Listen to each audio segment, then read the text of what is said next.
롯은 눈에 보이는 대로 사는 사람이었고 아브라함은 믿음으로 사는 사람이었습니다. 목자들에게 있어서 좋은 목초지는 생명과 같았습니다. 그래서 좋은 목초지를 얻기 위해 목자들은 싸움까지도 불사했습니다.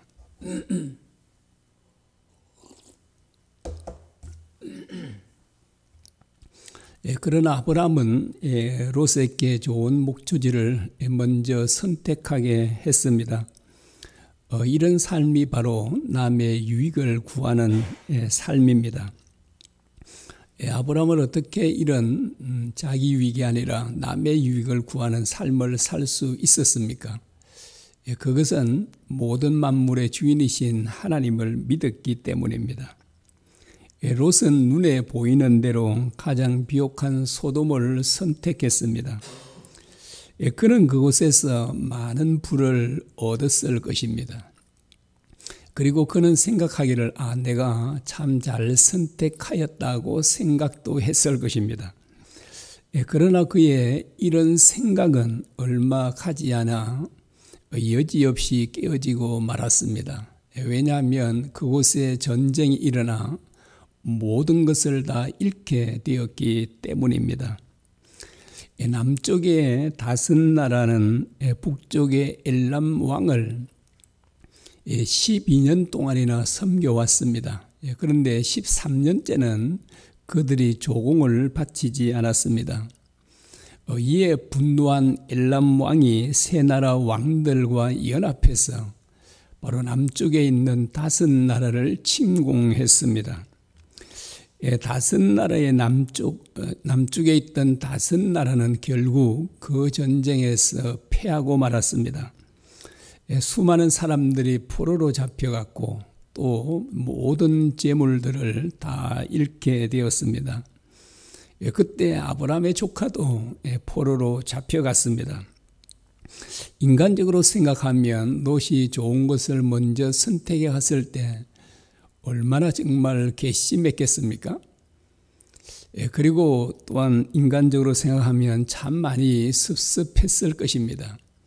그러나 아브라함은 전혀 괘씸하지도 않고 섭섭하지도 않았습니다. 왜냐하면 자기와 함께 하신 하나님을 믿었기 때문입니다. 아브라함은 롯이 잡혀갔던 소식을 듣자마자 즉시 가병들을 동원했습니다.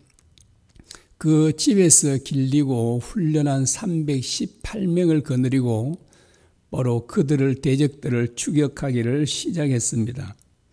주변의 소수의 사람들도 아브라함과 함께 갔던 것으로 보입니다.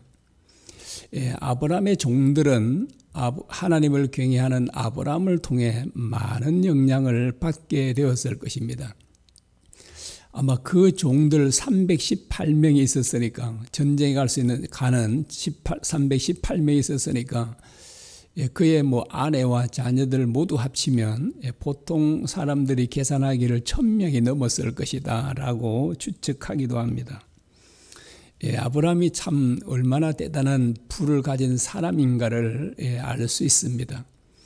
그리고 그 많은 종들의 가족들도 아마 아브라함의 영향을 통해 하나님을 믿는 사람들이 꽤 있었으리라고 생각합니다.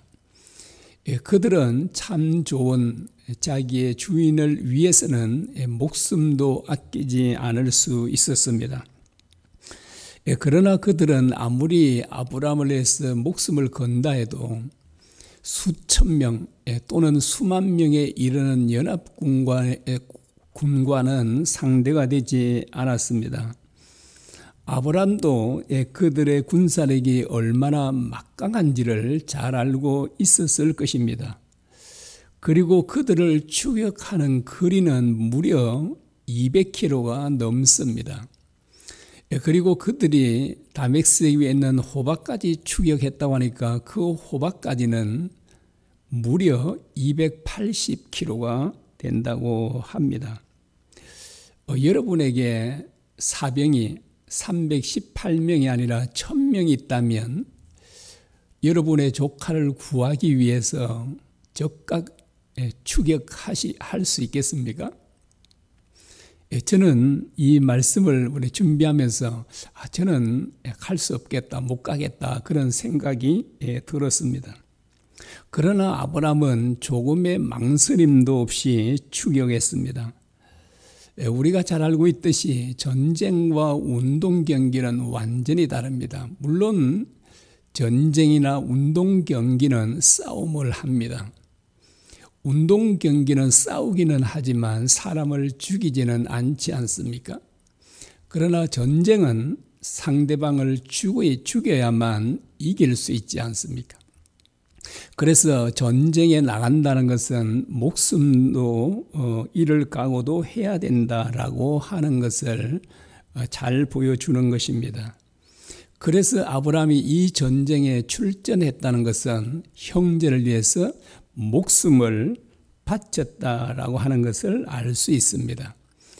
요한일서 3장 16절입니다. 그가 우리를 위하여 목숨을 버리셨으니 우리가 이로써 사랑을 알고 우리도 형제를 위하여 목숨을 버리는 것이 마땅하니라 라고 합니다.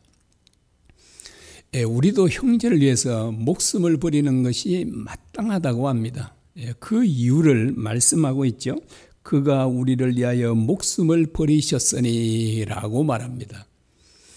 주님께서 우리를 살리고 구원하시기 위해서 목숨을 버리셨으니까 우리 또한 형제를 위해 목숨을 버리는 것은 너무나도 마땅한 일이다 라고 하는 것입니다. 그리고 요한일서 3장에 말씀하기를요. 요한일서 3장 10절에 말씀하기를 형제를 사랑하지 아니하는 사람은 하나님의 자녀가 아닙니다 라고 말합니다. 이 말을 바꾸어 말하면 하나님을 사랑하는 사람은 형제를 사랑하는 사람은 하나님의 자녀입니다 라고 하는 말이지 않습니까? 그러면 이 말씀을 근거해서 아브라함을 살펴본다면 아브라함은 어떤 사람일까요? 아브라함은 하나님의 자녀가 분명하지 않습니까? 우리는 아브라함을 가리켜 믿음의 조상이라고 합니다. 하나님을 믿는 모든 사람들의 믿음의 모델이 된다라고 하는 것입니다. 그러므로 하나님을 믿는 사람이라면 모두 아브라함과 같은 믿음을 가져야 된다라고 하는 것을 우리들에게 말씀하고 있는 것입니다.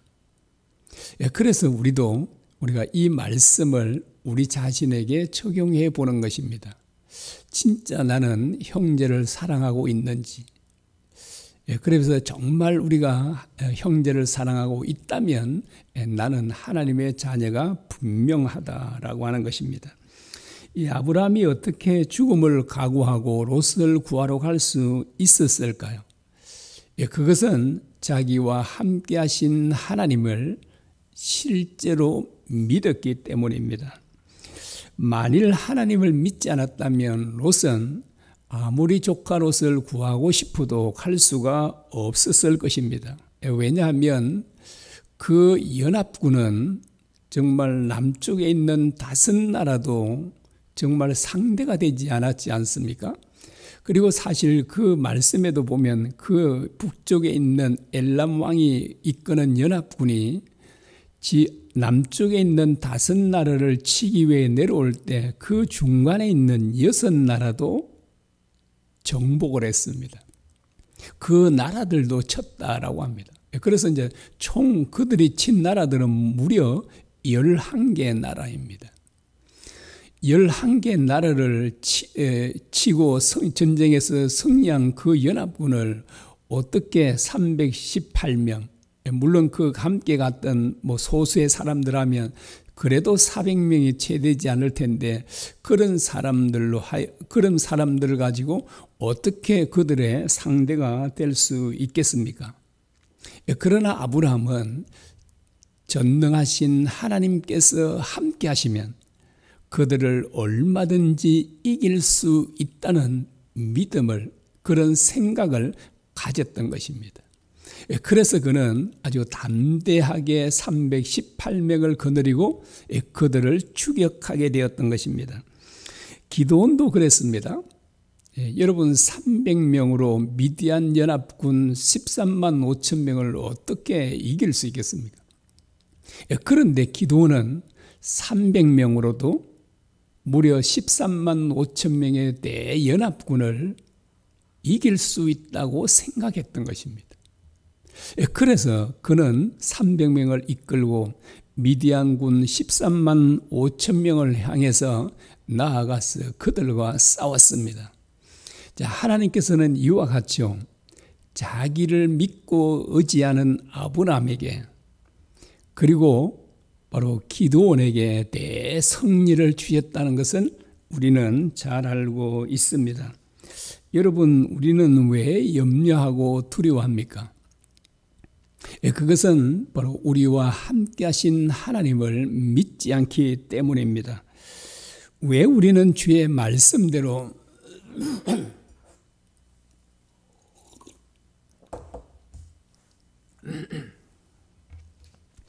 형제를 위해서 목숨을 버리지 못합니까? 그 이유는 단 하나입니다. 바로 우리와 함께 하신 하나님을 믿지 않기 때문입니다. 하나님을 정말 믿으면 우리에게 있는 염려와 두려움은 즉시 사라집니다. 엘리사의 사환 이야기를 우리가 잘 알고 있지 않습니까?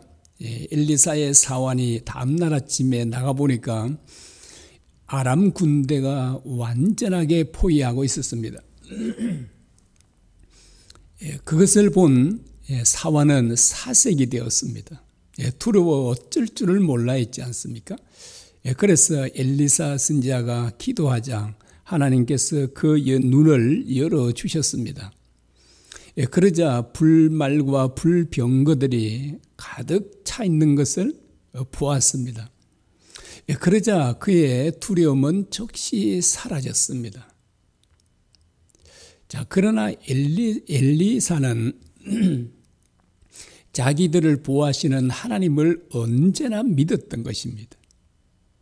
그래서 그런 것을 보지 않아도 하나님을 믿고 있었기 때문에 어떤 일이 생기도 두렵지 않았던 것입니다.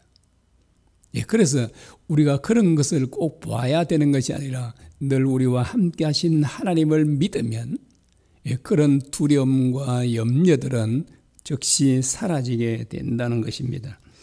전능하신 하나님을 믿으면 형제를 위해서 목숨을 버리는 것은 결코 어렵지 않습니다.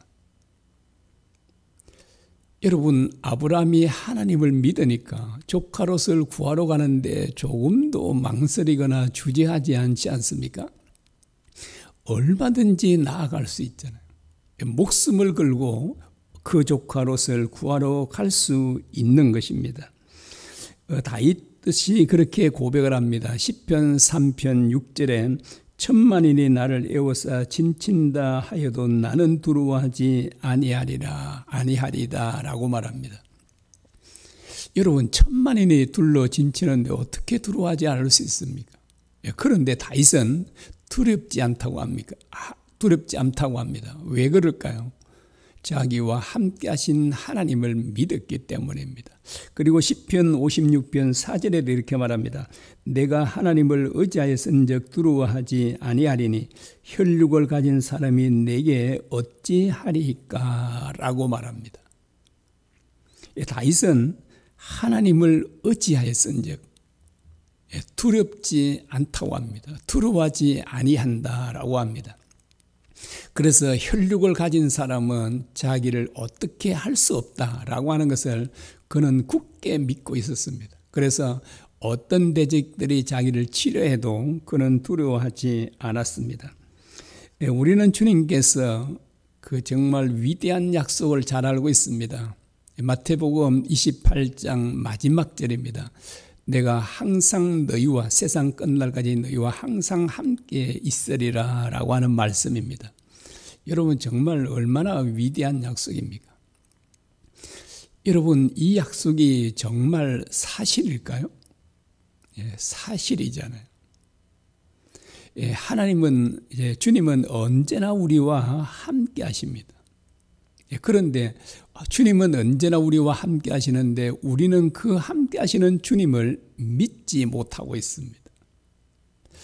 여러분, 주님께서 왜 함께 하시겠습니까? 함께 한다는 것은 단지 그냥 같이 옆에 있어 주는 것만이 아닙니다. 함께 하신다는 말은 우리를 철저하게 보호해 준다는 말씀입니다. 이 약속이죠.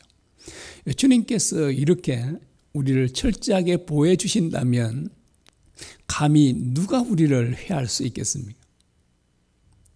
전능하신 주님이 우리와 늘 함께 하신다는 것. 우리가 믿지 않고 있어도 주님은 늘 함께 하십니다.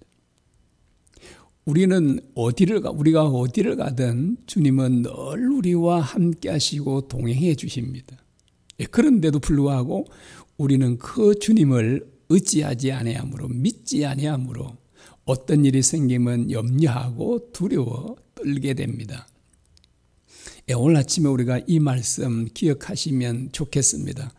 하나님께서 우리와 늘 함께 하신다는 것. 그래서 우리도 아브람 같은 그런 믿음을 우리가 가지면 정말 우리도 형제를 위해서 기꺼이 목숨을 버릴 수 있다는 것을 기억하시고 우리가 함께 기도했으면 합니다.